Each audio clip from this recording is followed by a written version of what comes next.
Oke, baik. Saya mulai. Assalamualaikum warahmatullahi wabarakatuh. Waalaikumsalam warahmatullahi wabarakatuh. Alhamdulillah pada siang hari ini kita bisa ketemu lagi di Google Meet untuk melanjutkan materi analisis rasio kita yang membahas dua rasio yang belum kita sampaikan di minggu yang lalu.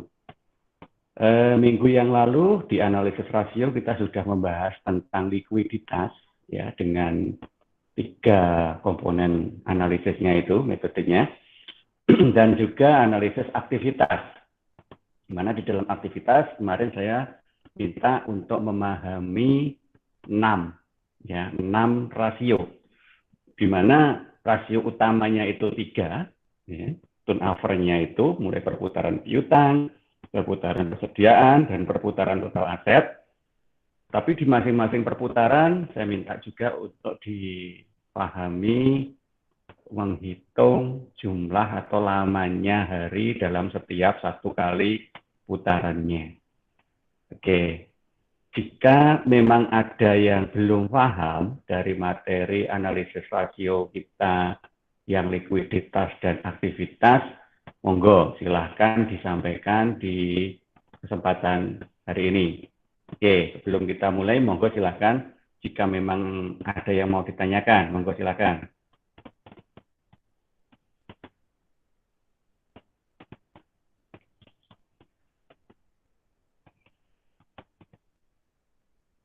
Oke, jika memang belum, tidak apa-apa. Tapi mohon sekali lagi, jika memang ada yang belum paham, minta tolong untuk menyampaikan ya, karena Pak Arif tidak tahu kalian itu sebenarnya sudah memahami sepenuhnya atau belum. Kalau memang ingin menyampaikan di kelas ini ya nggak apa-apa. Insya Allah teman-teman yang lain nanti justru malah akan tahu terkait yang belum dipahami. Dan kalau memang mau menyampaikan secara private ya silahkan langsung WA ke saya.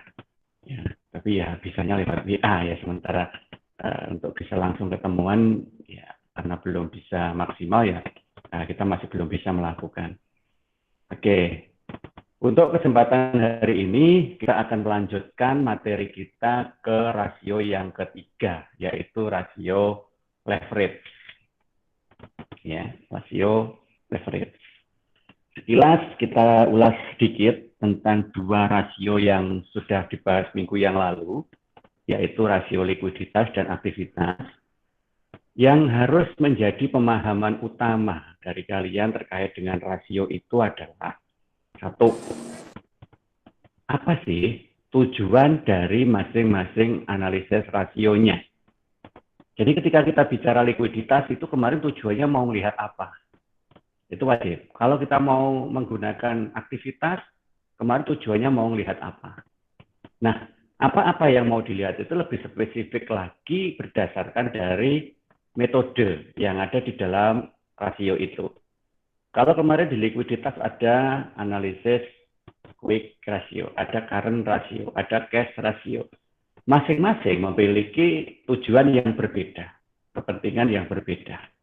Nah, itu yang harus dipahami. Ibarat rasio ini adalah sebuah alat, ya, maka kalian harus tahu dulu masalahnya itu apa, kemudian menyelesaikan dengan alat apa. Jangan sampai antara alat dan masalahnya tidak sama. Berarti nanti kan tidak menyelesaikan, itu namanya nambah masalah lagi. Nah, sehingga yang pertama harus paham tujuan dari penggunaan masing-masing rasio. Kemudian yang kedua adalah ngerti rumusnya, ya pasti itu kan, ngerti rumusnya. Rumusnya apa? Yang jelas rasio mudah, hanya tinggal bagi-bagi begitu aja. Ya kalau rumus ya, oke tinggal bagi-bagi aja. Nah, kemudian yang ketiga adalah ini yang lebih penting. Bisa menjelaskan dari mana data itu berasal. Misalkan kita lihat rumus yang ini, ya debt to asset ratio, yang mana itu adalah perbandingan antara utang dibanding dengan aset. Kita tahu utang yang kita masukkan ke dalam rasio itu datanya dari mana?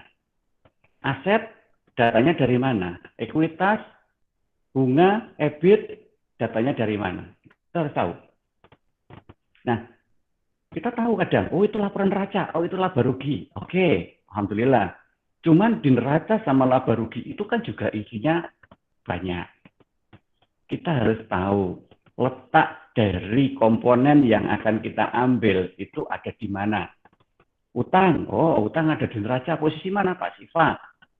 Utang ngopo? Nah, utang lancar atau hutang jangka panjang atau total utang? Nah, berarti itu juga nanti satu hal yang berbeda. Oleh karena itu nanti kita harus pastikan yang dibutuhkan di dalam rasio itu utang yang mana. Nah itu ya, itu harus pasti. Supaya nanti kita tidak salah ambil data dari laporan keuangan. Terlebih laporan keuangan yang sudah kompleks. Makanya kemarin ya saya minta untuk mencari laporan keuangan dari perusahaan publik. Bebas. Satu perusahaan aja selama 3 tahun. Nah, kemudian coba lihat, ketika nanti kita membutuhkan data itu untuk kita hitung pakai masing-masing rasio, itu kita sulit nggak mencarinya. Jadi, buka pertanyaan kok tidak ada yang menyampaikan, saya anggap berarti memang hebat, ya kelas A, B, C hebat lah. Ya, kenapa? Karena sudah bisa menemukan data dari rasio laporan keuangan yang perusahaan publik. Tapi kalau memang merasa, waduh Pak, Sarjana juga nggak hebat-hebat banget, kadang bingung, nggak apa-apa. Sampaikan, ya. Karena kalau tidak menyampaikan, nanti kita tidak tahu. Oke, yang penting itu, ya. Berarti apa yang kita butuhkan untuk bisa menemukan data? Yang pertama, harus ngerti karakteristik dari transaksional dari rasionya. Seperti tadi saya sebut utang. Utang yang mana? Kalau total utang is mudah, tapi semua utang kita gabung jadi satu, jelas total utang. Tapi kalau nanti yang dibutuhkan adalah hutang lancar, berarti kan kita harus ngerti karakteristik hutang lancar itu yang kelompok apa saja. Bisa jadi mungkin di dalam laporan keuangan itu muncul hanya seperti aktivitas, misalkan hutang wesel, hutang pihak ketiga, hutang bank. Nah, berarti nanti kita harus memilih yang masuk kategori yang lancar itu mana. Untuk memudahkan kalian dalam memilih, kita memahami juga urutan dari proses penyajian di dalam laporan keuangan. Semua yang masuk kategori lancar, itu baik hutang lancar maupun aset lancar, itu pasti ditaruh di urutan paling atas. Nggak mungkin yang namanya lancar itu kemudian dicampur-campur dengan yang tidak lancar. Ya, lancar, tidak lancar, lancar, tidak lancar, nggak mungkin. Kalau lancar berarti dikelompokkan jadi satu lancar semua, yang biasanya masuk di dalam urutan paling atas dari laporan keuangan itu. Aktiva lancar juga begitu, berarti urutan paling atas dari aktiva. Nah, pasti begitu. Cuma ke bawahnya itu sampai mana lah, itu yang beda-beda. Makanya harus dilihat transaksionalnya. Nah, untuk bisa memahami transaksionalnya berarti kita harus paham kategori lancar itu yang seperti apa. Nah, kategori lancar untuk aset ataupun utang sebenarnya sih sama, yaitu dari sisi durasi waktu penggunaannya. Ya, selama durasi waktu penggunaannya itu kurang dari 1 tahun itu pasti keluar atau pasti berputar, maka dia masuk kategori lancar. Kalau yang bisa digunakan lebih dari 1 tahun berarti masuk ke tidak lancar. Jadi begitu, ya. Jadi harus paham tempatnya. Itu yang ketiga. Kemudian yang keempat, yaitu harus bisa menjelaskan arti dari hasil hitungnya. Ya, ini ya sudah 4 ini aja deh. Arti dari hasil hitungnya. Misalkan likuiditas ketemu 3, misalkan begitu ya. 3 dalam satuan rupiah atau 300 dalam satuan persen. Apa artinya? Nah, seperti yang kemarin sudah saya bahas, nah, kita harus melihatnya itu berdasarkan dari rasio yang digunakan. Jika misalkan kita lihat ini, ya, sekaligus menjelaskan yang ini ya, kita bicara tentang leverage dalam posisi debt to asset ratio. Perbandingannya adalah hutang dibanding dengan aset. Kalau di sini tidak ada kriteria yang lain, maka ini disebut dengan nama total. Jadi utang di sini yang dimaksud utang adalah total hutang atau juga total aset. Kecuali kalau nanti kita menggunakan rasio yang ini, ya, leverage yang pakai rasio yang ini, debt-nya atau hutangnya yang kita gunakan adalah long term, ya, hutang jangka panjang. Sehingga yang kita masukkan di sini hanya yang jangka panjang saja, yang jangka pendek tidak. Tetapi nanti kalau kita pakai rasio yang ini rasio yang disederhanakan ya. Jadi komponen semua hutang itu bisa dipakai untuk digunakan sebagai dasar perhitungan. Nah, Pak, yang benar yang mana kalau gitu? Dua-duanya benar. Ya, dua-duanya benar. Kalau untuk kepentingan belajar, ini boleh. Ya. Tapi nanti kalau kalian memang menggunakan dalam kondisi real yang menginginkan hasil rasionya itu agak dekat dengan kondisi yang sebenarnya, gunakan yang ini. Ya. Jadi hutang yang kita masukkan adalah long term, hutang jangka panjang. Nah, seperti itu. Ya. Nah, kemudian tadi kalau kita bicara tentang penjelasan, kalau penjelasannya gimana? Nah, karena saya tadi mengatakan bahwa penjelasannya itu didasari dari variabel yang dipakai di dalam rumus.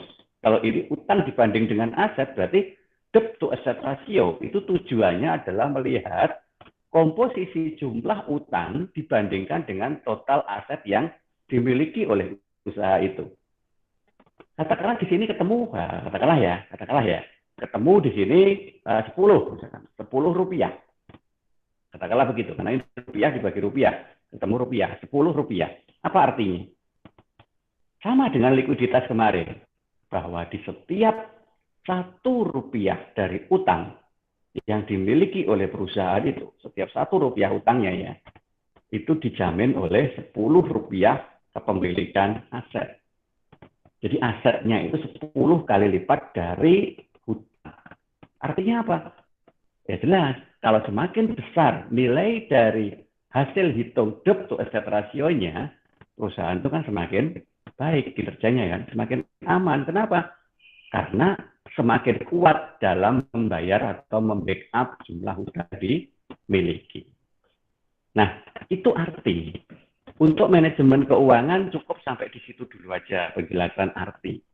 Nanti kalau masuk ke ALK ya lebih detail lagi. Ya, nanti kalau ALK-nya dengan saya ya pada saat itu nanti tak ajarin bagaimana lebih jauh lagi ketika membahas hasil hitung rasio. Tapi untuk manajemen keuangan yang pasti 1 tahu rumusnya, 2 bisa ngitung hasilnya, 3 bisa menjelaskan maksud dari hasil hitung rasionya. Jadi itu yang saya minta nanti kalau pas ujian. Untuk rasio ya, jadi 3 hal itu. Nah, ini adalah sesuatu yang memang harus kalian pahami. 4 hal di dalam melakukan analisis rasio. Di rasio kita rasio. Nah, kalau kita harus menganalisis itu, kalau bahasa saya di manajemen keuangan itu belum menganalisis, baru membaca, ya, baru membaca dari laporan keuangan dengan menggunakan alat yang namanya rasio. Debt to total asset ratio itu tujuannya adalah membaca tentang sejauh mana perusahaan itu mengandalkan aktivitasnya itu dari utang. Semakin besar debt to asset ratio, ya, berarti nanti kita bisa mengatakan nilai utangnya ya itu semakin tinggi, ya kan? Karena logikanya kan ini, utang dibagi dengan aset. Kalau utangnya 10, asetnya 5, kan ketemu 2, ya kan? Kalau utangnya 20, asetnya 5, ya kan 20 dibagi 5, ketemu 4. Berarti kan debt to asset ratio-nya naik, ya kan? Nah, semakin naik debt to asset ratio, artinya apa? Utangnya semakin tinggi. Ya, asetnya ya mungkin tetap atau mungkin tidak terlalu besar. Sehingga jika misalkan nanti kita menganalisis debt to asset ratio itu di 2 tahun yang berbeda, ya nanti seperti data yang saya sajikan di awal kemarin ya, nanti ketika ngitung ini pun datanya tetap pakai ini tadi ya, tetap pakai yang ini, tetap pakai yang ada di slide atas itu. Ya, kita lihat coba debt-nya. Anggaplah debt itu adalah total utang 27 ini. Ya, 27 ini. Kemudian di sini total asetnya berapa? 98.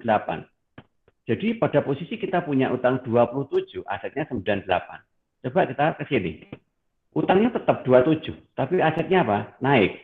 Iya kan? Asetnya jadi 110. Artinya apa? Harusnya itu debt to total asetnya turun. Kenapa? Karena total asetnya naik, tapi utangnya tidak naik. Nah, begitu. Yang bagus begitu. Jadi komposisi hutang itu masih di bawah dari total aset. Atau kenaikan hutang lebih sedikit daripada kenaikan total aset. Itu baru disebut bagus. Artinya apa? Debt to asset rasionya itu rendah. Artinya jumlah hutangnya tidak terlalu besar membebani total aset. Nah, itu artinya begitu. Jadi nanti harus bisa menjelaskan seperti itu. Beda lagi dengan debt to equity. Karena ini pembandingnya adalah equity, maka yang akan kita pakai sebagai dasar pembanding adalah modal, ekuitas. Jadi utang dibanding dengan modal. Dua-duanya ada di pasifa. Nah, prinsipnya sama dengan debt to asset ratio tadi, yaitu kita melihat komposisi utang terhadap ekuitas. Kalau yang debt to asset tadi adalah komposisi utang di dalam aset, sekarang yang debt to equity adalah perbandingan antara utang dengan modal. Saya kira di dalam pasifa itu antara utang dan modal. Nah, loh Pak, kan dilihat langsung bisa? Bisa, memang dilihat langsung bisa. Tetapi kalau dilihat langsung kita tidak bisa menjelaskan arti. Ya hanya bisa menunjukkan utang sekian, ekuitas sekian, begitu aja. Sama dengan yang di data ini tadi, coba kita lihat. Di sini utangnya adalah 27. Ya, ekuitasnya, kalau yang di sini tadi ekuitasnya adalah 60. Ya kan? 60.500. Di sini utangnya tetap 27, tapi ekuitas naik menjadi 66.250. Artinya apa? Ya artinya debt to equity rasionya baik. Kenapa? Karena utang tetap, ekuitasnya bertambah. Atau sebaliknya, kalau utangnya yang bertambah, ekuitasnya yang turun atau ekuitasnya yang tetap, berarti debt to equity-nya rendah. Nah, jika debt to equity rendah, itu artinya apa? Komposisi hutang lebih tinggi dibanding dengan modal. Nah, begitu. Sehingga perusahaan itu lebih banyak didanai dari aktivitas hutang daripada aktivitas modal. Nah, ini penjelasan terkait dengan debt to equity. Nah, hal yang sama juga ketika kita bicara tentang interest coverage, yaitu kemampuan bunga dalam membackup yang namanya keuntungan. Ya, keuntungan di sini adalah EBIT. Ya, keuntungan kotor ya EBIT itu ya, earning before interest and tax. Jadi laba kotor. Ya. Nah, komposisi bunga di dalam laba kotor itu sampai berapa? Karena apa? Karena nanti interest itu kan harus out ya, menjadi beban bunga itu harus keluar setelah laba kotor. Oke, kita coba lihat di sini ada enggak ya di sini. Oke. Nah ini. Kalau kita bicara EBIT, itu berarti kita bicara laba sebelum ya, atau bisa juga ini laba kotor. Oke, kita ambil aja laba kotor ya. Karena tadi sebelum bunga. Nah inilah keluar di sini inilah ya. Oke. Keluar di sini. Biaya bunga 1.500. Nah, berarti 35.000 kemudian naik menjadi 42.000 itu adalah laba sebelum dikurangi bunga dan pajak. Nah, kenapa kita harus bandingin dengan bunga? Karena bisa jadi kalau pinjaman kita itu ada, kita punya yang namanya pinjaman, itu beban bunga itu muncul, ya. Beban bunga itu muncul.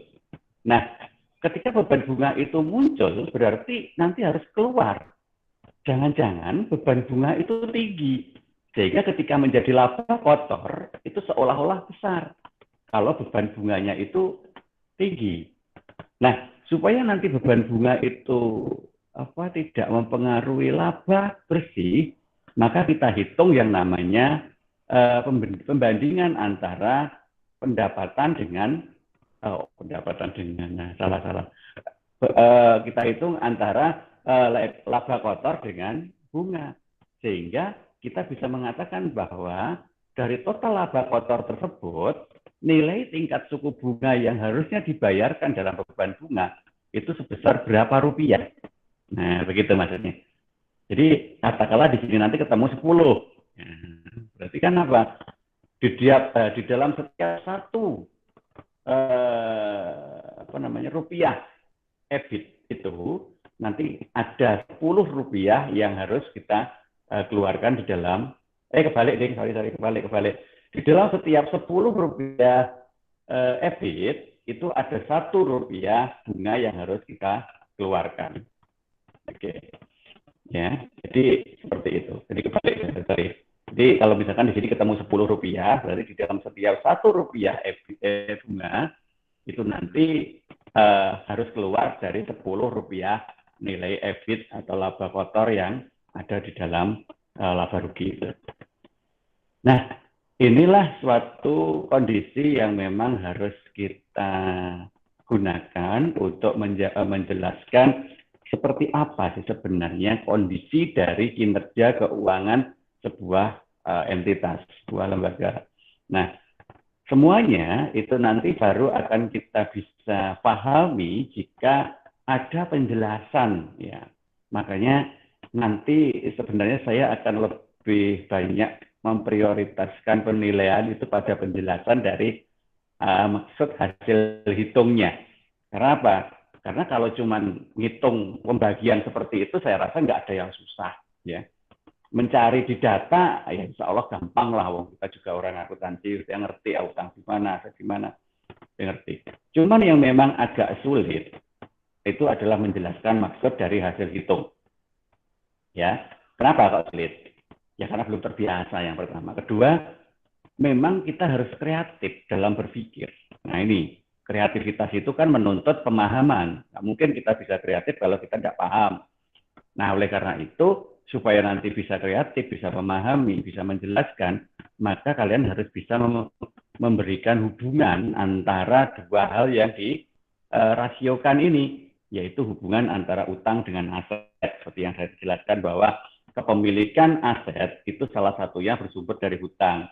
Sehingga bisa jadi setiap 1 rupiah hutang, itu pasti ada di dalam sekian rupiah aset, tergantung hasil hitungnya. Hutang dengan ekuitas juga sama, ya. Setiap 1 rupiah hutang itu setara dengan berapa rupiah ekuitas yang ada. Interest coverage juga begitu. Setiap 1 rupiah bunga, ya itu ada di dalam sekian rupiah EBIT. Nah, hal-hal itu yang kita gunakan untuk memberikan pengertian bahwa di dalam aktivitas operasional itu tidak semuanya didanai dari dana yang aman. Kadang itu juga didanai dengan dana yang berputar. Apakah berputar itu nggak aman, Pak? Tersebut tidak. Karena perputaran itu adalah bergerak. Bergerak itu risikonya apa? Risikonya ya kehabisan atau kelebihan. Nah itu. Kalau kehabisan parah gitu kan, karena kita pasti berhenti. Tapi kalau kelebihan lebih parah lagi karena apa? Kita nggak ada aktivitas gitu ya. Nah, itu adalah suatu kondisi yang memang harus kita jadikan alasan ya, untuk bisa memberikan informasi berdasarkan dari rasionya. Oke, jadi kalau kita bicara rasio yang real seperti ini. Loh Pak, yang atas tadi nggak real? Iya, real tetap aja, cuman itu saya sederhanakan. Real dalam posisi itu adalah kontekstual teoritis yang memang lebih dekat sih kalau menurut saya dengan kondisi yang sebenarnya. Karena memang komponen yang dipakai untuk hitung rasionya itu lebih detail. Oke, ya oke lah kita sama-sama harus tahu. Misalkan kita mau lihat total debt to equity, ya, total hutang dibanding dengan modal. Total hutang dibanding dengan modal, kalau di sini cuma dibandingkan antara utang dan ekuitas. Tapi dalam konteks realnya sebenarnya hutang itu adalah gabungan antara hutang lancar ditambah dengan hutang jangka panjang. Nah, hasilnya begitu. Ya, tapi ya podo wae Pak jumlah iya, karena memang hutang kan cuma ada 2 itu. Dibagi dengan equity. Nah, equity itu yang maksud mana? Equity itu lebih prefer ke modal sendiri ya. Yang disebut modal itu kan juga nanti banyak isinya. Nah, prefernya untuk equity itu ke modal sendiri. Jadi nanti kalau memang ngitung equity, kalau memang di situ ada data modal sendiri, ya hanya itu yang dipakai. Modal yang lain tidak. Kemudian long term itu equity ratio. Jadi kalau long term berarti ya long term-nya saja yang diambil. Ya. Total debt to total asset. Nah, itu sama. Yaitu perbandingan antara total debt dengan total asset. Nah, time interest earned itu kalau di sini tadi lebih saya ambil yang interest coverage itu aja ya. Ini memang masih agak sulit antara earning before interest and income tax itu sama dengan EBIT tadi loh ya. Bagi dengan interesting. Jadi bunga yang disebut di situ itu sebenarnya adalah interesting. Perubahan tingkat suku bunga, bukan nilai bunganya. Tapi ya nggak apa-apa. Nanti kita untuk lebih mudahnya menggunakan tingkat suku bunganya saja. Jadi bukan interesting tapi interest gitu aja ya. Oke, hasilnya tidak jauh kok, hampir sama. Nah ini, nah tingkat suku bunga di mana Pak? Beban bunga. Tadi seperti yang saya contohin di dalam laporan keuangan tadi kan di situ ada beban bunga. Maka nanti bisa kita ambil data dari situ. Nah sekarang kita coba lihat ilustrasi sederhananya dari rumus yang ada tadi untuk masing-masing hitungan dari angka yang bersumber dari laporan keuangan yang ada di atas tadi. Oke, saya tidak bolak-balik ya. Tolong ini kalian nanti cek itu aja. Saya lebih prefer untuk menjelaskan pertama data ini harus bersumber dari laporan keuangan yang benar. Debt to asset berarti ya memang perbandingan antara total debt to total asset. Oke, maka kita lihat dari laporan keuangan. Yang ini juga begitu, karena ini hanya beda tahun kan. Ini tahun 2000, berapa tadi? 9, ini 2010 kan gitu. Kayaknya gitu tadi ya. Ya. Nah, ya. Oke, kalau masalah itu saya rasa tidak ada kesulitan toh untuk baginya. Oke. Ada yang mungkin mau disampaikan sampai di sini?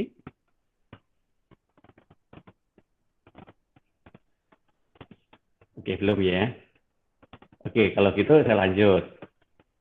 Nah, dari hasil bagi itu akhirnya menghasilkan nilai hitung. Ya. Debt to asset nilai hitungnya adalah 0,38 tahun 2009. 2010-nya ketemu 0,40. Debt to equity, interest coverage juga begitu. Nah, sampai di situ insya Allah tidak ada masalah. Yang nanti jadi masalah adalah 0,38 apa artinya? Kemudian naik menjadi 0,40. Apa artinya? Yang debt to equity juga, interest coverage juga sama. Nah, sekali lagi saya sampaikan untuk menjelaskan arti yang paling gampang untuk mengingat itu adalah tujuan perhitungan debt to asset atau yang lain. Oke, coba tadi kan kita punya tujuan untuk menghitung debt to asset itu kan untuk melihat komposisi hutang di dalam seluruh total aset. Ya kan? Komposisi hutang di dalam total aset. Kalau di sini ketemu 0,38 berarti setiap Rp1 aset yang dimiliki oleh perusahaan itu, maka di dalamnya itu berisi Rp0,38 yang bersumber dari hutang. Berarti sisanya baru bersumber dari modal. Nah, kemudian di tahun 2010 naik menjadi 0,45. Berarti apa? Berarti di dalam setiap Rp1 aset, itu 0,45 rupiahnya bersumber dari hutang. Ya, bersumber dari hutang. Nah, artinya apa? Ya, artinya lebih jauh begini. Tak jadi untuk MK cukuplah sampai di situ boleh, Jadi 0,38 setiap Rp1 dari aset itu terdapat 0,38 rupiah dari hutang. Sampai di situ boleh. Sudah saya anggap benar gitu ya. Tapi kalau kalian memang mau lebih lanjut lagi terus nyapo lek ngono kan gitu ya. Ya artinya begini, coba kalian amati ini ya. Coba kalian amati. Yang tahun 2009 ya. Hutangnya itu kan 37.500. tahun 2010 naik menjadi 43.750. Nah, asetnya tahun 2009 itu 98. 2010 naik menjadi 110. Nah, ketika misalkan nilai hasil baginya naik, hasil bagi depositnya naik, berarti kenaikan jumlah hutang lebih tinggi dibanding kenaikan jumlah aset. Nah, kalau lebih jauh begitu. Sehingga bisa dikatakan kenaikan jumlah hutang lebih tinggi daripada kenaikan jumlah aset. Nah, kalau sudah sampai di situ nanti kalian mau melanjutkan ke analisis laporan keuangannya mudah. Emang kenapa kalau hutangnya naik lebih tinggi daripada asetnya? Nah, kalian bisa berkreasi itu bla bla bla bla ke beberapa aspek itu bisa kalian lanjut sendiri. Loh, iki loh, lek utang iki jumlahnya luwih oke, tambahi aset. Berarti kan penggunaan utang kemarin itu kan belum maksimal. Wong kudune utang kuwi mau iso nambahi jumlah aset yang lebih tinggi. Lah kok iki tingginya aset itu masih lebih rendah dibanding tingginya naiknya utang. Berarti kan dengan naiknya utang itu kan tidak banyak terus adanya berpengaruh ke dalam penambahan aset. Nah, podo karo gitu loh. Podo karo gini. Kemarin kalian utang bank katakanlah 10 juta. Kalian hanya punya motor seharga 15 juta. Ya toh? Kemudian kalian utang bank lagi menjadi 20 juta. Tapi kalian cuma punya motor seharga 15 juta. 14 juta. Lah, utangnya tambah 10 juta tapi kenaikan motornya cuma 5 juta. Lalu yang 5 jutanya berarti kan dipakai untuk operasional yang tidak menghasilkan penambahan dari aset. Nah, begitu loh. Tapi itu belum ya di MK belum sampai di situ. Itu nanti kalau kita lanjut gitu ke ALK. Jadi nanti saya kasih tahu juga keberlanjutan dari analisis rasio itu nanti kalau dipakai di analisis laporan keuangan seperti itu. Tapi untuk MK enggak sampai di situ. Hanya saja menjelaskan ternyata setiap Rp1 dari total aset terdapat Rp0,38 yang bersumber dari utang. Cuman begitu aja sudah cukup. Debt to equity juga begitu, sama 2009 ke 2010. Yang semula 0,62 naiknya sedikit 0,66. Apa artinya? Ya artinya karena utangnya turun, turun. Utangnya naik, tapi naik utang itu masih lebih bagus naiknya equity, ya, jadi begitu sehingga naiknya hasil ini tidak terlalu tinggi. Ya. Secara prinsip sih sebenarnya sama. Penjelasan di MK ya cuman 0,62 itu apa? Kalau perbandingan antara hutang dan modal. Oke, jadi setiap Rp1 modal ya sebanding dengan Rp0,62 hutang. Ya, jadi perbandingannya begitu. Rp1 modal itu sebanding dengan Rp0,62 hutang. Nah, nanti kalau ini naik berarti 0,66 berarti setiap Rp1 modal itu sebanding dengan Rp0,66 hutang. Lah kalau itu nanti semakin tinggi Pak, mendekati 100 gimana? Wah, itu gawat gitu loh ya, gawat. Kalau ini nanti sampai genap 100 ya, berarti apa? Berarti setiap Rp1 hutang sebanding dengan Rp1 modal. Jadi 50-50 gitu ya. 50-50. Nah kalau 100 lebih Pak, wah itu lebih gawat lagi ya. Berarti lu oke hutangnya timbangannya modalnya. Ya kalian sudah bisa bayangin kalau sebuah usaha itu lebih banyak hutang daripada modal apa yang terjadi. Nah, oke. Makanya di dalam standar industri, nah ini ya, yang tadi adalah standar industri, ada batas. Batas ini adalah batas kelayakan. Jadi kalau memang masih di bawah itu masih dianggap layak, tetapi kalau sudah di atas standarisasi industri itu sudah masuk zona agak berbahaya, ya, agak berbahaya. Sehingga kalau kalian menganalisis data kemudian menunjukkan di atas standarisasi industri, kalian wajib warning ke manajemen, ya, warning ke manajemen bahwa kelolaan atas ya ini rasio, ya kelolaan atas kondisi yang dirasiokan ini sudah agak berbahaya. Yang terbukti dari kenaikan nilainya mendekati kondisi seperti ini. Nah, begitu. Sehingga kalau kalian itu bisa membaca aja, bisa membaca gitu aja. Untuk MK ini kan hanya membaca ya. Membaca laporan keuangan aja. Kalian udah bisa bayangin dulu. Perusahaan ini mendekati zona bahaya loh. Kenapa? Dari tahun ke tahun naik. Debt to asset-nya. Berarti kan komposisi hutangnya naik lebih cepat daripada komposisi asetnya. Atau debt to equity. Nah, komposisi hutangnya kan naiknya lebih cepat daripada modalnya. Nah, jadi ketika kalian sudah bisa membandingkan antar tahun dan menemukan kondisi semakin naik dari hal itu, berarti kalian sudah bisa mengatakan perusahaan ini sudah mendekati level berbahaya. Karena bisa jadi nanti kalau itu dibiarin terus, hutang itu semakin tidak terkendali. Nah, gimana kalau sampai hutangnya itu tidak tertagih? Ayo, kalau sampai macet hutangnya, apa yang dipakai untuk membayar? Ya kan aset-asetnya kan, modal-modalnya kan. Nah, kalau modalnya aja lebih rendah daripada hutangnya, apa yang terjadi? Ya berarti semua kepemilikan aset itu nanti habis dipakai untuk bayar utang. Nah, kalau asetnya habis dipakai bayar utang, apa yang terjadi pada perusahaan itu? Ya wassalam kan? Nah, Bangkrut. Bangkrut, cukup sampai di situ. Nah, dari mana kita bisa memprediksi perusahaan itu akan bangkrut atau tidak? Kalau kita tidak membaca data seperti yang saya jelaskan tadi. Nggak tahu kan? Wah, laba. Ya laba, masih laba terus. Wah, laporannya masih keluar. Oh, angka-angkanya masih ada transaksi. Tapi kan kita tidak tahu di balik labanya, di balik transaksionalnya, itu sebenarnya mengarah kemana. Gitu loh. Nah, itulah pentingnya kenapa kita harus membaca laporan keuangan itu dari rasio. Karena dengan kalian membaca, ya 4 tahun gitu aja, paling nggak kita sudah bisa menyimpulkan, oh kondisinya itu baik atau tidak, ya sehat atau sakit. Nah, kalau sakit, berarti kan segera harus ada keputusan, terus mau diapain? Tapi kalau sehat, ya alhamdulillah ya, berarti kita masih aman.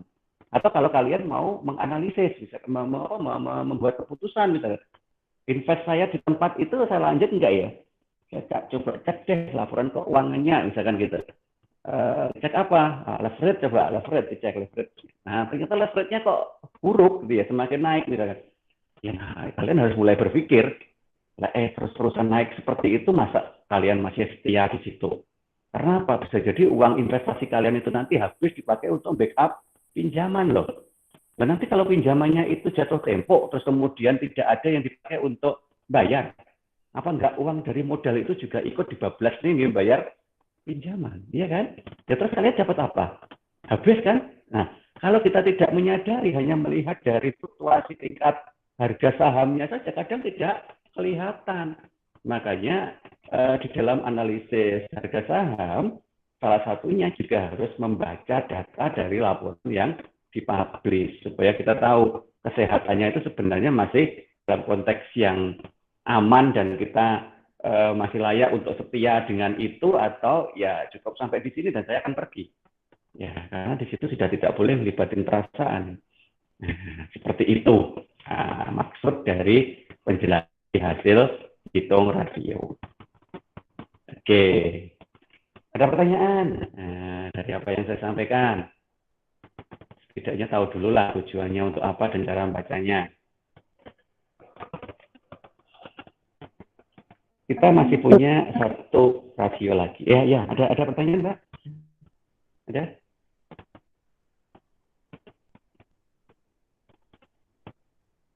Nggak ada yang buka speaker, nggak ada yang meng-unmute. Ya. Jadi kalau ada yang meng-unmute itu saya tahu, nggak ada yang meng-unmute.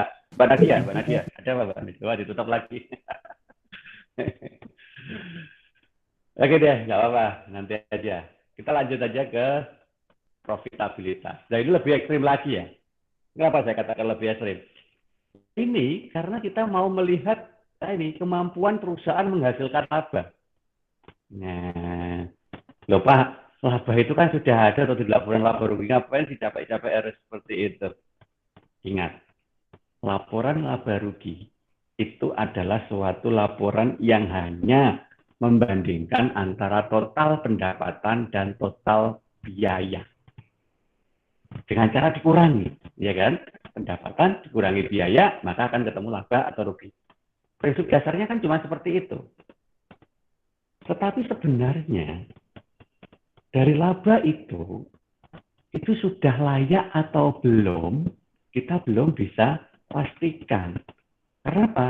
Karena laba itu kan hanya nilai, ya kan? Hanya nilai. Kadang kelayakannya itu cuma hanya kelihatan di dividen. Nanti kalau sudah bagi dividen, kita bisa lihat jumlah yang dibagi. Dari tahun ke tahun itu dividennya naik atau tidak? Oh naik Pak, dari tahun ke tahun naik, pasti naik Pak. Naiknya dividen itu karena apa? Kalau naiknya dividen itu karena laba, di mana jumlah penambahan dividen itu juga terjadi dalam posisi ada penambahan laba ditahan, maka itu bagus. Tak ulangi. Kalau misalkan memang laba dividen itu naik. Oke, naik 10%, katakanlah begitu dari tahun kemarin. Kita harus cek laba tahun kemarin dan laba tahun sekarang itu naik berapa persen. Kalau dividennya itu naik 10%, minimal laba tahun kemarin dibanding laba tahun sekarang juga naik 10%. Minimal. Tapi jika dividen naik 10%, tapi laba tahun kemarin dibanding laba tahun sekarang itu hanya naik 5%, berarti yang 5% untuk nombok dividen itu harus mengurangi dari laba yang ditahan, yang nanti dipakai untuk alokasi ke modal. Sehingga modalnya dikurangi. Jadi tahun ini tujuannya hanya menyelamatkan saja supaya dividennya itu sama dengan tahun lalu, supaya seolah-olah usaha yang dilakukan oleh perusahaan itu berhasil. Sehingga investornya senang. Ya, kalau investornya senang kan dia nggak kemana-mana. Tetap di situ. Jadi cuma nyenang nih investor. Tak kei pancat, nyanti. Nah, begitu. Ya. Jadi dalam posisi ini tidak boleh hanya melihat dari satu sisi saja. Makanya kita mencoba melihat dari dua sisi sehingga menjadi dasar penilaian rasio. Kita mulai dari net profit. Net profit margin. Jadi yang kita lihat adalah marginnya, bukan profitnya. Kalau cuma net profit selesai dihitung di neraca, di laba rugi. Selesai di situ. Tapi kalau margin itu apa toh? Margin itu selisih atau perbandingan antara laba bersih dengan pendapatan. Nah, seperti itu. Jadi kita tidak boleh hanya melihat laba bersihnya toh, coba bandingin dengan pendapatannya. Kalau sudah seperti itu nanti akan kelihatan pertumbuhan pendapatan atau bukan yang menyebabkan terjadinya laba bersih. Bisa jadi karena pendapatannya itu sama, laba bersih itu meningkat gara-gara bisa melakukan pengurangan biaya. Ya kalau pengurangan biaya itu hasil dari efektivitas dari pembebanan biaya, itu bagus. Gimana kalau pengurangan biaya itu gara-gara kita menghutang biaya? Ayo, muncul hutang biaya. Hutang biayanya apa? Kata di periode berikutnya. Sehingga periode berikutnya nanti akan besar jumlah biayanya. Asumsinya kenapa kok berani naruh di periode berikutnya? Ya mungkin berhitung. Asumsinya adalah pendapatan di tahun berikutnya itu bisa ditingkatkan. Sehingga nanti kita bisa menambah biaya tetapi dengan laba yang tetap. Nah, oke, Pak Arif ngajak berlogika ke arah itu loh ya. Tolong diikuti. Bagi yang sudah paham tentang isi dari neraca, isi dari laba rugi, insya Allah nggak sulit. Mohon maaf, Pak Arif banyak ngajak cerita. Nggak bisa ngorek-orek. Kalau kita ketemu langsung di kelas, ini biasanya sudah penuh papan tulisnya. Tapi ya mohon karena belum bisa ya, tangan kalian ya yang gerak-gerak untuk ngorek-orek di kertas. Oke, saya ulang. Ketika kita hanya melihat laba saja, maka kita tidak bisa membandingkan perolehan laba itu karena kenaikan pendapatan atau pengurangan biaya. Pertama itu, nggak bisa. Ya, bisa Pak dilihat satu-satu, kesuwen gitu kan. Ya kalau komponennya itu cuma sedikit, kalau komponennya banyak, ya kan repot. Nah, Oleh karena itulah maka kita harus bandingkan laba itu dengan pendapatan. Tujuannya apa? Tujuannya kita bisa mengetahui bahwa ketika nanti labanya itu tumbuh, ya profit marginnya itu tumbuh, itu karena pendapatan itu juga tumbuh. Nah, karena itu terjadi, ya nggak masalah, gitu loh. Oh, profitnya itu tumbuh karena memang pendapatan tumbuh. Oke, itu bagus. Gitu. Hanya tinggal kita prioritaskan. Sekarang kecepatan tumbuhnya pendapatan dibanding dengan kecepatan tumbuhnya laba, itu lebih cepat mana? Kalau lebih cepat tumbuhnya pendapatan, jadi kita belum bisa melakukan efisiensi di biaya. Karena pendapatannya tumbuh cepat, tapi kok laba bersihnya itu tumbuhnya lambat. Berarti kan habis di biaya loh. Atau sebaliknya, kalau laba bersihnya itu tumbuhnya lebih cepat dibanding pendapatan, berarti perusahaan itu pinter melakukan efisiensi di biaya. Nah, kita tahu mana yang bisa diefisiensi, mana yang tidak bisa diefisiensi setelah kita menghitung net profit margin. Nah, itu kalau dari net profit. Nah, selain net profit juga bisa dari gross profit. Loh, kenapa kok nggak net profit sekalian aja, Pak? Ya enggak, karena apa? Kita mempunyai yang namanya interest and tax, bunga dan pajak. Kalau interest and tax itu sudah terbayar, artinya kita menganalisisnya itu di akhir periode, oke, kita bisa langsung hitung net profit. Tapi apakah harus nunggu sampai akhir periode? Apakah nunggu sampai akhir bulan, akhir tahun? Kalau kita mau ngambil keputusannya sekarang gimana? Setengah bulan kayak sekarang ini. Wah, enggak jadi ngambil keputusan, saya nunggu 2 minggu lagi, berbar. Ya kelamaan kan gitu, tahu butuhnya sekarang kok nunggu 2 minggu. Nah, kalau begitu kita harus lakukan juga sekarang, karena keputusan dibutuhkan sekarang. Loh Pak, kan laba bersihnya belum? Ya udah, kalau begitu nggak usah pakai laba bersih. Pakai aja earning before interest and tax, laba kotor. Maka kita hitung gross profit-nya. Karena apa? Interest and tax, asumsinya kita bisa asumsikan. Ya kan? Tax jelas persentasenya. Pengalinya juga jelas. Interest juga begitu. Jelas nilai persentase interestnya, bunganya. Sehingga nanti kita bisa asumsikan jumlahnya. Nah, begitu. Sehingga walaupun belum pasti jumlah yang dibayarkan, setidaknya bisa kita asumsi. Sehingga yang kita pakai adalah gross profit. Begitu. Jadi gross profit dihitung manakala earning interest and tax belum terbayarkan. Kemudian yang ketiga adalah return on asset, ya, untuk profitabilitas, return on asset, ROA, sehingga ROA. Itu perbandingan antara laba bersih dengan aset. Ya, artinya kita mencoba melihat jumlah laba bersih yang kita hasilkan dari total kepemilikan aset yang ada di tempat kita. Ya harusnya yang namanya aset yang semakin membesar itu juga menghasilkan laba bersih yang semakin meningkat. Cuman supaya nanti kita bisa mengevaluasi lebih jauh, besarnya aset itu besar di posisi aktiva yang mana? Yang di aktiva lancarnya atau yang di aktiva tetapnya? Ya, kalau di aktiva tetapnya hati-hati karena di situ nanti ada depresiasi. Jadi dengan sendirinya nilai akan turun, nilai. Tapi kalau di aktiva lancarnya, ya insya Allah itu lebih aman. Karena apa? Karena itu nanti berputar. Yang penting likuiditasnya bagus. Kenapa kok harus nyambung ke likuiditas juga? Ya karena aktiva lancar itu mayoritas di backup dari hutang lancar. Dan itu nanti juga berputar di dalam angsuran untuk pembayaran hutang lancar. Kalau likuiditasnya bagus, insya Allah aktiva lancarnya aman. Ya lah. Nah, aktiva lancar aman berarti ketika asetnya itu tinggi, berarti komposisi di dalam aset itu juga aman. Sehingga ketika kita bandingkan dengan laba bersih, maka ROA-nya itu akan besar. Nah, itu kondisi yang terjadi untuk memberikan informasi terkait dari hasil rasio. Nah, oke. Kemudian coba kita lanjut. Karena profitabilitas itu yang paling banyak rasionya. Oke, kita ada 3, sekarang ada 3 lagi. Ya, ya sudahlah, apa-apa. Kita bicara tentang ROE. Tadi kan ROA, return on asset. Sekarang return on equity. Kalau ROA itu pembandingnya adalah aset, ya kalau ROE itu pembandingnya adalah ekuitas.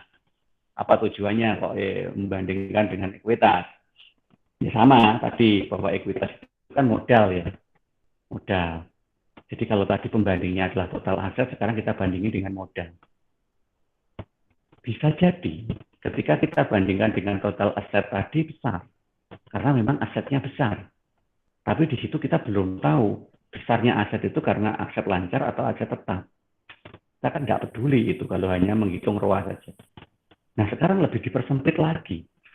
Supaya nanti kita bisa membuktikan bahwa besarnya ROA itu benar-benar profit, benar-benar menguntungkan.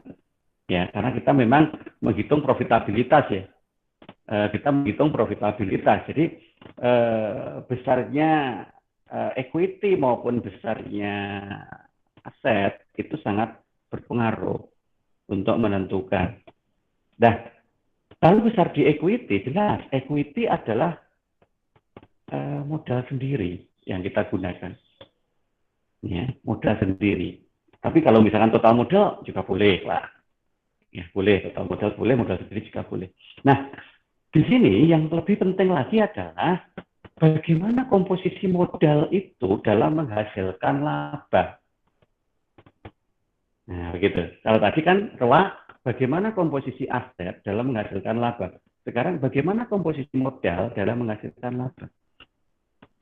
Jika misalkan pertumbuhan laba itu lebih cepat dari pertumbuhan modal, berarti efektivitas dalam penggunaan modal untuk menghasilkan laba itu bagus sekali, ya, bagus sekali. Cuman sebaliknya, kalau misalkan pertumbuhan laba itu lebih rendah daripada pertumbuhan ekuitas, nah berarti kan penggunaan ekuitas itu tidak sepenuhnya nanti hanya akan menghasilkan laba, bisa jadi nanti akan menghasilkan hal yang lain. Nah, oleh karena itulah, maka untuk bisa membacanya, itu kita harus melakukan analisis dari aspek itu. Ya. Nah, yang tadi dari total asetnya, sekarang dari equity-nya. Keduanya sama-sama dipakai untuk melihat komposisinya dalam menghasilkan laba bersih dari sebuah unit usaha itu.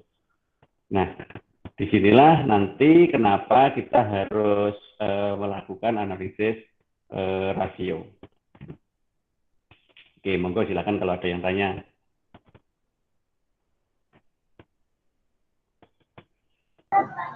Izin bertanya, Pak. Kemudian yang berikutnya adalah terkait dengan ya. Monggo Mbak siapa ini? Mbak Adelia. Ya, tadi kan ada dua tuh Pak, return of asset, ada return of asset sama return of equity. Nah, di return of asset itu yang perlu diwaspadai jika komposisi aset itu yang lebih tinggi itu aset tetap, itu diwaspadai karena bisa saja ada depresiasi atau turun nilainya nanti. Nah, kalau di equity itu seperti apa Pak nanti? Mungkin komposisi equity seperti apa yang perlu diawasi jika aset tadi kan kayak aset tetap yang tinggi kayak gitu. Oke, secara prinsip sama Mbak.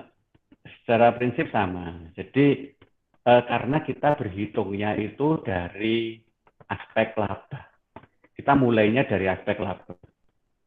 Tumbuh atau tidaknya laba, ya, tumbuh atau tidaknya laba, itu nanti kan harus dilihat apa sih penyebabnya. Bisa jadi tumbuhnya laba itu karena memang asetnya itu tumbuh, ya, itu wajar lah. Tumbuhnya laba itu karena modalnya tumbuh, itu juga wajar. Nah sekarang berapa sih komposisi dari tumbuhnya laba yang bersumber dari aset dan komposisi tumbuhnya laba yang bersumber dari tumbuhnya modal. Nah makanya kita hitung pakai net profit. Mana tadi? Oh iya, kita pakai return on equity dan return on asset. Ya kan? Nah, Kalau return on asset saya katakan tadi bisa jadi kalau asetnya nanti tumbuh, laba juga tumbuh, maka kita coba bandingin lebih banyak mana tumbuhnya aset dan tumbuhnya laba. Sehingga nanti kita bisa lihat dari hasil hitung ROA di masing-masing tahun misalkan. Nah, jika misalkan ROA-nya itu turun, ya kan? ROA-nya itu turun, bisa dipastikan laba bersihnya itu juga turun. Ya kan? Kalau nggak percaya nanti pakai angka biar bisa bayangkan. Nah, sekarang selain laba bersih turun, potensi yang lain apa? Bisa jadi laba bersihnya sebenarnya naik. Tetapi justru naiknya laba bersih itu lebih rendah atau lebih lambat daripada naiknya aset. Katakanlah laba bersihnya itu naik 10%. Tapi asetnya tahun pertama ke tahun kedua naik sampai 30%. Gitu. Nah, oleh karena itulah maka walaupun sama-sama naik, belum tentu ROA-nya itu turun. Sehingga harus ROA-nya itu juga ikut naik. Kenapa? Karena harus kita waspadai. Yang menyebabkan terjadinya itu tadi karena tumbuh yang di posisi sebelah mana. Nah, itu. Hal yang sama juga terjadi pada return on equity. Bisa jadi labanya itu tumbuh, labanya itu naik. Tetapi apakah tumbuhnya laba itu juga terjadi karena tumbuhnya ekuitas? Nah, makanya kita lihat perbandingan antara laba bersih dibanding dengan ekuitas. Semakin tinggi nilai yang dihasilkan di sini nanti, berarti tumbuhnya laba bersih itu lebih cepat daripada tumbuhnya ekuitas. Semakin rendah, berarti bisa jadi tumbuhnya laba bersih lebih rendah daripada tumbuhnya ekuitas. Nah, yang diwaspadai itu kalau turun, gitu ya. Kalau turun, berarti kan ada sesuatu yang menyebabkan. Yaitu, kenapa kok laba bersih itu nggak secepat tumbuhnya ekuitas? Nah, itu berarti ada sesuatu yang harus dicari. Nah, itu kalau nanti kita harus menindaklanjuti hasil hitung. Tapi setidaknya dalam posisi manajemen keuangan ini, kita hanya bisa menceritakan bahwa return on equity tahun A itu sekian, yang artinya adalah return on equity tahun B adalah sekian, yang artinya adalah gitu. Atau kalau mau kita bandingin, terjadi pertumbuhan antara return on equity tahun A dan tahun B. Ya, cuma begitu aja sudah cukup untuk manajemen keuangan. Nah, sehingga yang paling utama adalah memahami arti dari hasil hitung, ya mulai dari profitabilitas yang pertama tadi, net profit margin, kalau nilainya segitu itu berapa, artinya apa, dan seterusnya. Nanti kita coba lihat di hasil hitungnya aja. Oke, seperti itu. Oke. DPR, dividen payout ratio juga sama, yaitu perbandingan antara dividen dengan laba bersih, seperti yang tadi dijelaskan di depan ya. Dividen naik, tapi laba bersih tidak naik. Artinya apa? Ya artinya ada sesuatu yang dikurangi untuk dipakai membayar dividen atas alokasi laba bersih itu. Nah, apa itu yang dikurangi? Ya tergantung laba bersih itu diarahkan selain ke dividen kemana lagi. Yang mesti ke laba ditahan, ya, yang nanti menambah modal. Bisa jadi perusahaan mengorbankan jumlah uang yang dipakai untuk menambah modal hanya dipakai untuk bayar dividen. Nah, seperti itu apa tujuannya? Ya tujuannya supaya yang namanya investor itu transparan di situ atau seolah-olah usaha kita itu tetap menghasilkan keuntungan. Nah, itu malah bahaya kalau menurut saya. Ya, malah bahaya. Karena yang namanya laba ditahan itu penting untuk mengembangkan jumlah modal usaha. Kalau uangnya lebih banyak dibagi-bagi untuk dividen dikasih ke orang, ya berarti kan perusahaan itu mengorbankan dirinya sendiri hanya untuk pencitraan. Nah, itu loh yang bahaya. Dia kalau tahun depan kemudian dia bisa balik situasi, nggak apa-apa. Ya. Tapi kalau terus-terusan begitu kan berarti perusahaan itu tidak berkembang, justru yang menikmati adalah investor semua. Nah, itu ya. Nah, itu cara untuk membaca data. Datanya itu sumbernya dari ya dari hasil dividen payout ratio-nya. Dari tahun ke tahun arah pertumbuhannya kemana. Nah, seperti itu. Ya. Cara menjelaskan gampang ya kalau sampai di MK, misalkan dividen payout rasionya ketemu katakanlah 10, misalkan ya Rp10. Ya sudah, berarti dalam setiap Rp10 laba bersih yang kita peroleh itu bersumber dari terdiri dari Rp1 yang nanti akan dibagi untuk dividen. Nah, seperti itu. Retention ratio itu juga sama ya, retensi ya, itu perbandingan antara laba ditahan dan laba bersih. Ya, sehingga nanti kita akan membandingkan tadi berapa jumlah laba bersih yang kita miliki dan berapa yang ditahan. Nah, katakanlah ketemu 10, sama-sama 10 misalkan ya. Maka berarti apa? Dalam setiap 10 rupiah laba bersihnya ada Rp1 yang masuk ke laba ditahan. Nah, kalian bisa membayangkan nanti semakin besar jumlahnya itu semakin apa? Nah, begitu. Karena prinsipnya adalah jika laba bersihnya itu naik, laba ditahan harusnya juga naik. Ya, harusnya juga begitu. Nah, sehingga retention rasionya itu normal jalannya naiknya itu. Tapi kalau retention naiknya itu naik, ya, tetapi laba bersihnya itu tetap atau naiknya tidak banyak, berarti laba ditahan itu nanti yang akan berkurang banyak, gitu ya. Sehingga potensi perusahaan mengurangi jumlah uang yang dipakai untuk menambah modal di laba ditahan itu jadi turun. Sehingga potensi pengembangan perusahaan itu juga berkurang. Nah, atau mungkin punya kebijakan lain yaitu didanai dari pinjaman. Nah, seperti itu. Makanya itu kalau kita tidak mampu untuk membaca laporan keuangannya dari retention ratio, ya itu nggak akan ketemu, ya. Nggak akan tahu kondisinya. Nah, ini hasil dari perhitungan. Oke, profitabilitas yang dari referensi yang berbeda seperti itu ya. Rasionya, profitabilitasnya hampir sama lah. Oke, sekarang kita coba contohin pakai laporan yang berbeda. Ya, laporannya masih sederhana, ya oke lah. Sederhana. Oke, coba dilihat. Itu neraca, isinya ya seperti itu aja, wes. Sederhana aja. Kemudian ini laba rugi, ya. Laba rugi, isinya ya seperti itu, sederhana aja. Ya kalau di situ kelihatan laba 250.000, ya laba bersih. Nah, oke, ini kita tidak membandingkan antar waktu ya, jadi hanya 1 tahun. Nah, kita hitung mulai dari yang paling awal kita bahas rasio kemarin, likuiditas. Nah, sekarang saya akan mengenalkan satuan hitung yang berbeda. Kalau kemarin, saya selalu memperkenalkan satuan hitungnya itu kalau nggak rupiah, ya kali. Cuman begitu aja. Ya, yang lain rupiah. Terus kemudian untuk perputaran kali. Kalau yang ini saya kenalkan dalam bentuk persen. Oke, persen. Atau juga kali lagi. Kali itu sebenarnya tidak hanya di perputaran. Di yang lain pun juga bisa kita gunakan kali gitu ya. Ya, monggo silakan.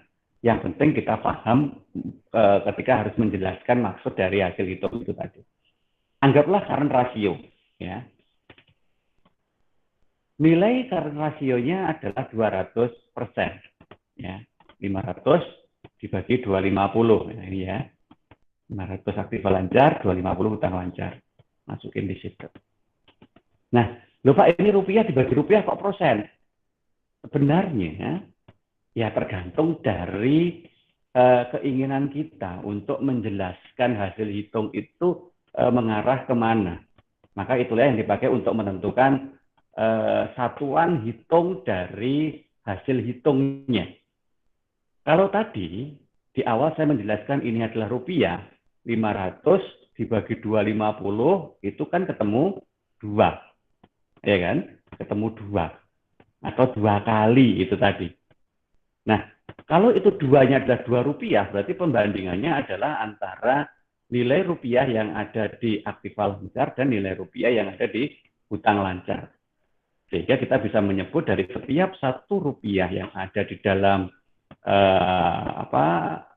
aktiva lancar itu berasal dari 0, atau 2 rupiah yang ada di aktiva lancar itu 1 rupiahnya bersumber dari hutang lancar, atau setiap 1 rupiah hutang lancar itu digunakan untuk 2 atau di backup oleh atau dijamin oleh apa monggo lah 2 rupiah aktiva lancar.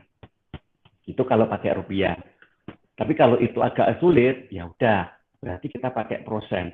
500.000 dibagi 250.000 kali 100. Maka ketemu 200%. Kalau begitu penjelasannya bagaimana? Komposisi aktiva lancar adalah 200% dari komposisi hutang lancar. Atau kalau pakai kali, Pak, komposisi aktiva lancar adalah 2 kali lipat dari kepemilikan hutang lancar. Monggo, mana yang enak digunakan, boleh.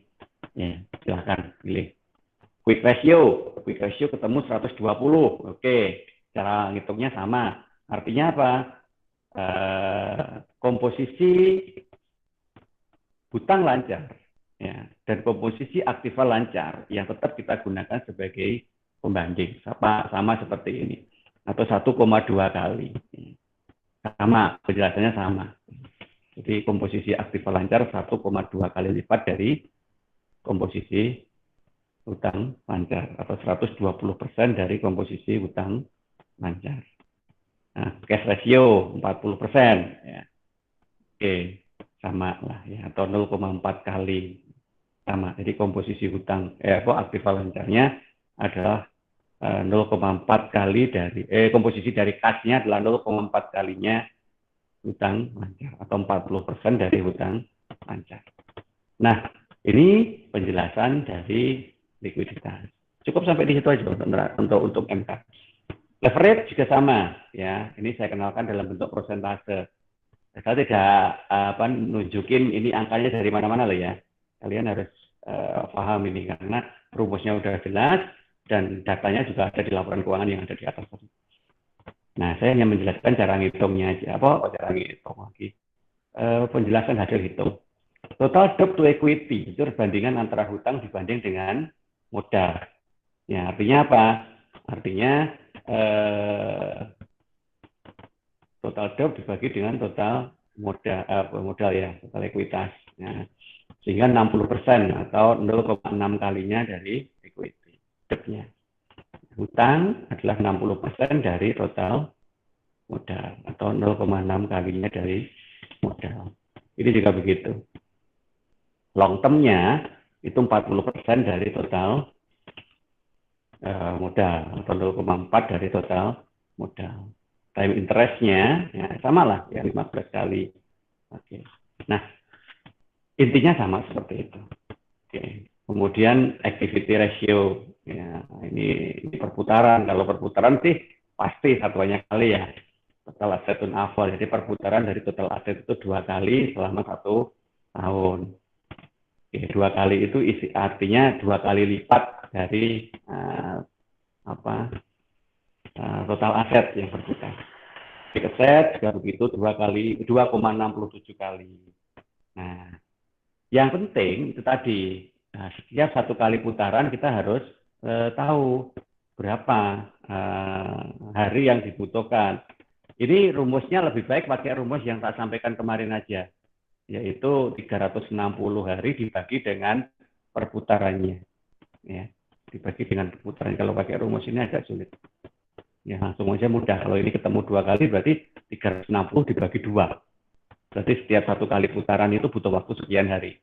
360 itu jumlah hari dalam setahun ya. Nah, yang lain juga begitu. Sama lah. Ya. Oke, profitabilitas juga begitu. Nah, ini ketemu persen. Ya, nggak apa-apa.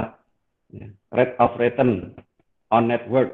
Nah, rate of return itu sama dengan ROA. Sama dengan ROA. Bisa kita gunakan untuk menggantikan ROA.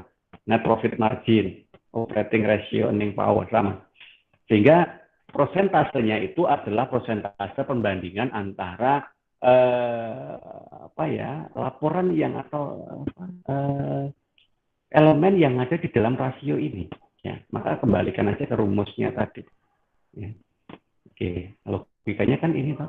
Berarti kan 250, ini kan 6,25% dari 4 juta. 3.450.000 itu 86,25%-nya dari. Sampai di situ udah boleh, udah cukup lah untuk penjelasan dari hasil hitung masing-masing rasio.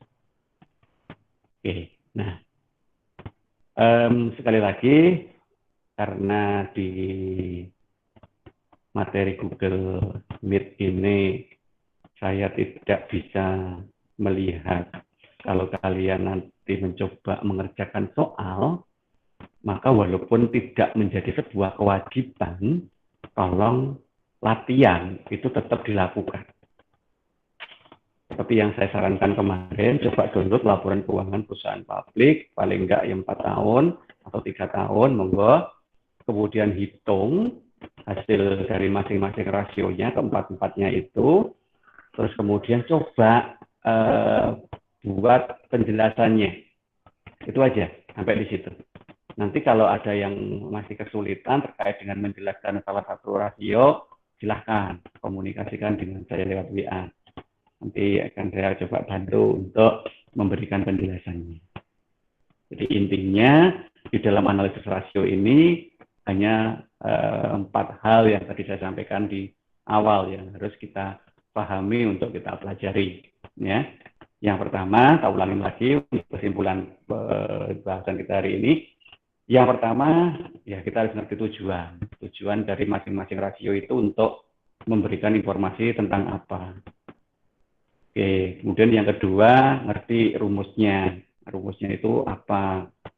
Kemudian yang ketiga, ngerti cara ngambil data dari laporan keuangannya.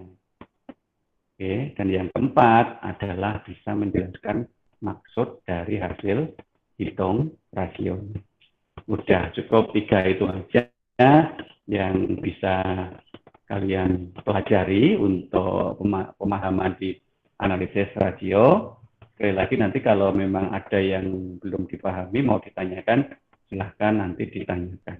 Bisa di kelas yang saat ini sekarang berjalan atau di WA ke saya. Oke, mungkin begitu yang bisa kita bahas untuk pertemuan kita di analisis rasio jilid 2, session kedua ini. Oke, saya lagi mungkin ada yang mau ditanyakan, silahkan.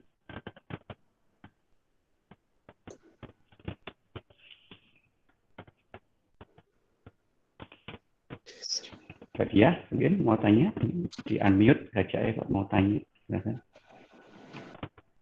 Nah, malah dimatikan lagi. Oke. Kalau memang nggak ada yang ditanyain, mohon maaf saya tidak bisa nunggu lama ya, kasihan nanti karena kita ya Mbak Adlia, ada yang mau ditanyakan Mbak Adlia? Sampun, Pak. Oke. Oke, kalau nanti kelamaan juga bandwidth ya urusannya ya. Zaman new normal itu mau ngomong aja kok biayanya mahal, tak enak. Ya udahlah, bisa ditanyakan di kesempatan yang lain. Oke, begitu. Mohon yang belum absen sekali lagi, ya, yang belum absen ada 60, berarti 59 mahasiswa di kelas ini. Alhamdulillah, hampir semuanya ikut ya. Jadi mohon maaf bagi yang ya trouble di jaringan internetnya atau mungkin kualitas sinyal di tempat asalnya kurang bagus sehingga suara saya mungkin tidak jelas atau putus-putus. Bisa keluar masuk ya tidak masalah lah, tidak masalah bagi saya sangat maklum dan itu tetap selama sudah absen saya anggap itu sudah hadir. Nanti seperti biasa karena ini saya rekam, maka akan saya kirim link tautan YouTube-nya itu ke kalian, ya, supaya paling tidak kalian bisa dengerin aja, udah cukup lah, syukur kalau nonton sambil ngelihat slide-nya, untuk memahami apa yang saya sampaikan di penjelasan kali ini. Kalau itu kan bisa kalian ulang-ulang saat kesel, monggo lah, terserah, yang penting kalian paham. Oke, mungkin begitu yang bisa saya bahas pada kesempatan siang hari ini. Terima kasih atas perhatiannya dan semoga apa yang kita bahas kali ini bermanfaat. Saya akhiri. Assalamualaikum warahmatullahi wabarakatuh. Waalaikumsalam warahmatullahi wabarakatuh.